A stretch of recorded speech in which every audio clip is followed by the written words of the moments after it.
Hello there. According to the Irish Deputy Prime Minister, the UK cannot afford to leave the European Union without a trade deal.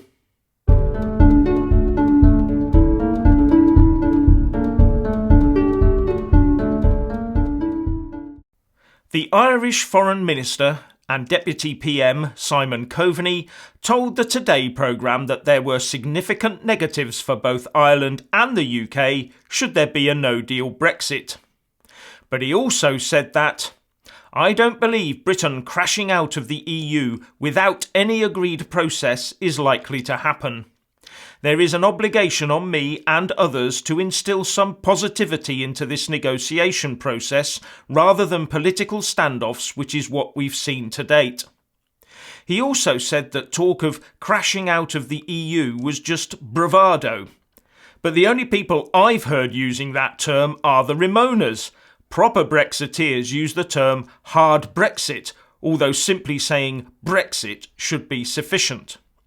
But then he went on to say that, should the UK want to ask for it, his government would back a request for the Article 50 process timeframe to be lengthened. If Britain asks for more time, and if that's necessary to get a sensible agreement, then we would support that. Of course we would, he said. Now I wonder what the Irish Republic government's terms for that would be. And on the subject of a second referendum as well as the Article 50 process, writing in The Guardian, Anand Menon, who is director of the UK in a Changing Europe, says it is pointless having another EU referendum, as it would just be a hurried rerun of the previous one and leave the country as stubbornly divided as it is now, whichever way the vote went. Removing the decision from the hands of deadlocked politicians to give it to a deadlocked public is no solution at all, says the author. Menon does, though, appear to be another one in favour of taking a look at extending the Article 50 process to give the country more time to organise trade deals and allow for more considered debate about the options available. But I would answer that the Article 50 process was all about that in the first place, and this time was squandered by Remoaners who tried and are still trying to block Brexit at every turn. Had the Remain side from top to bottom backed the majority throughout the process, then many of the time-related problems we have now would have been dealt with much earlier. And there's no saying they wouldn't just continue it if Article 50 wasn't extended.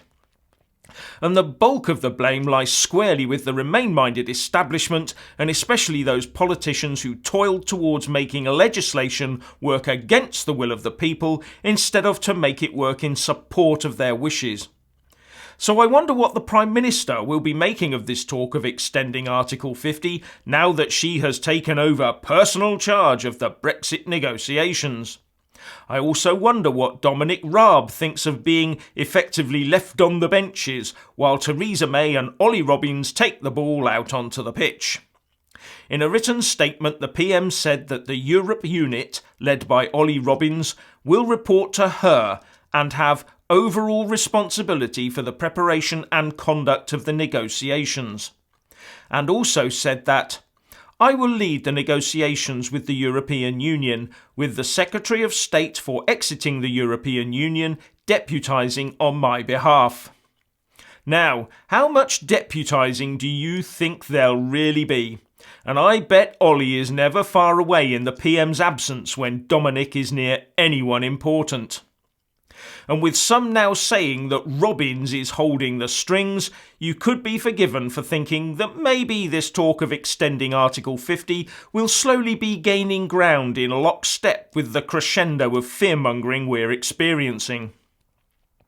But the President of the EU Parliament, Antonio Tajani, shocked everyone when he said in a radio interview that, "A few years ago, the European Union managed to be the bridge between the United States and Russia. But Europe now runs the risk of following Trump and Putin without having its own identity and role. We need international prestige to avoid being crushed." And also, he said that the EU needed to get control of the migrant flow north from Libya. But for this to happen, he said the only way to solve it would be at the European level. Now that's a typical Eurocrat's answer for you. Anyway, on a change of tack, according to the figures out from the Office for National Statistics today, prospective first-time home buyers in London in 2017 could expect to spend 13 times their earnings on property compared with 5.5 times in the North East. Further, housing became less affordable for those who bought their first house in 78% of local authorities in 2017 compared with the previous year. House price growth is moderating at present, but that does not make these sorts of numbers any more palatable to anyone trying to get on the property ladder.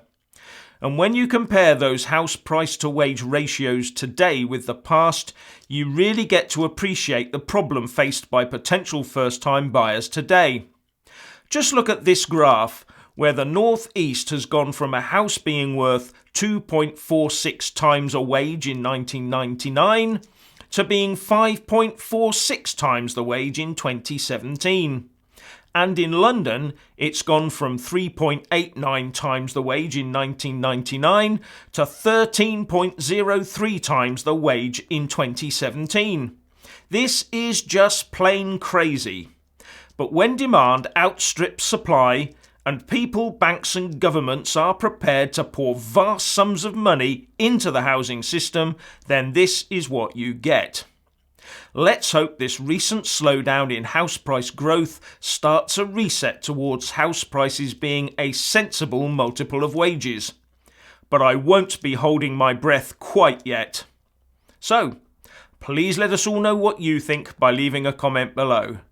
Thank you for watching. Please do like and share this video, and also subscribe to my channel. And when subscribing, please do remember to press on the little bell next to the subscribe button. That way you'll get an alert every single time I put up a new video. Thank you very much for watching.